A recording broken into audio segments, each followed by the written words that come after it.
on the Instagram. We're coming, both of you. Facebook? Yeah. All right, Twitter. Is there anything left? YouTube. Tom Brown do Tumblr. Tumblr's too much fucking drama for my taste. I was just fucking. You beat me to it. That was going to be my next one. I'm still on Friendster. So those of you who follow my antics on the interwebs, you probably know that I've been very, very, very deeply in production of a show called Gothic Homemaking. For those of you who do not know about Gothic Homemaking, it's a show. It starts premiering on YouTube October 6th. The episodes are like 20-something minutes long, pretty much like a regular TV show. It's kind of like Pee-wee's Playhouse meets Elvira meets Martha Stewart. I really do show people how to make things. Like it's like a DIY show, but I also show people like where to buy a Gothic throne. Where to buy a Gothic throne? But the show's completely ridiculous at the same time. Like the guy who paints my apartment's a werewolf. The studio audience are zombies. It's completely stupid. It's so funny. I'm having so much fun wrecking my life making this show. It really does take up like pretty much all of my time and all of my resources, but it's so much fun, and I hope you will enjoy watching it as much as I've enjoyed making it. But I wanted to quickly tell you a story about the very first Gothic homemaking shoot that I did. I was nowhere near ready to begin shooting. It was like last February, beginning of February. I was nowhere near ready to begin shooting.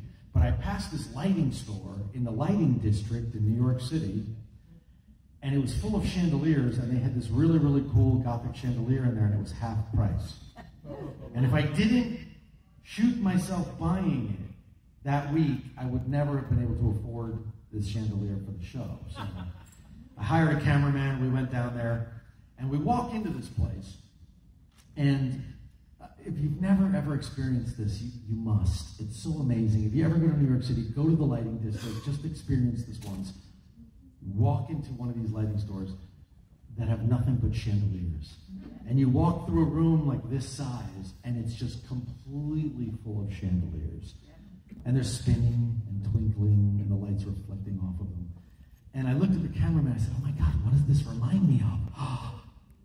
That scene from Labyrinth. So I started to sing As the World Falls Down. And I said, oh my God, when I go home, I'm going to record this song, and I'm going to use it in the show. And so I went home and I recorded, like a solo acoustic version of it.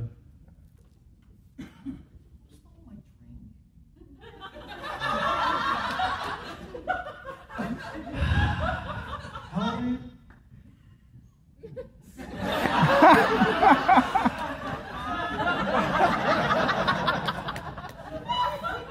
That was the night Voltaire went to jail. For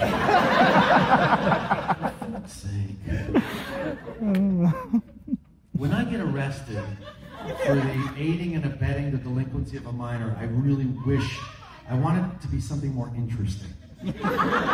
Oh. Like fisting, really?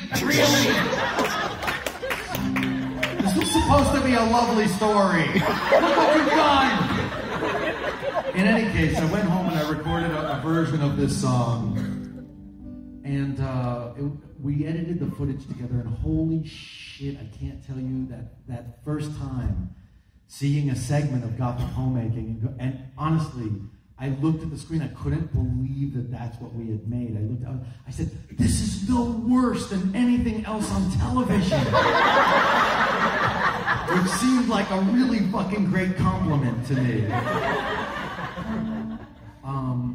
And then, here's where our story gets a little sad. So, a couple of days later, it was a Sunday night, I was at a goth party. It was about 2:30, 3 in the morning.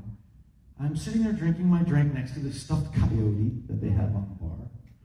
And I suddenly look up, and everyone's crying.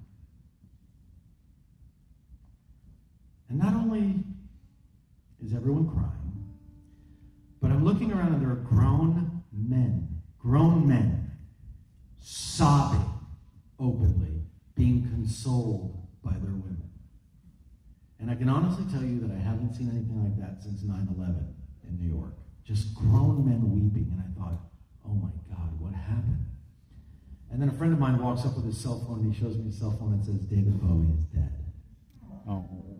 And I've been so privileged. I've met so many of my heroes. I've met Richard Butler of the Psychedelic Furs and Gary Newman and so many of these guys. And the thing that really messed me up the most is that whenever I would meet one of my heroes, I would say, you were my hero growing up. I wanted to be exactly like you. Who was your hero? And across the board, everyone has always said, David Bowie.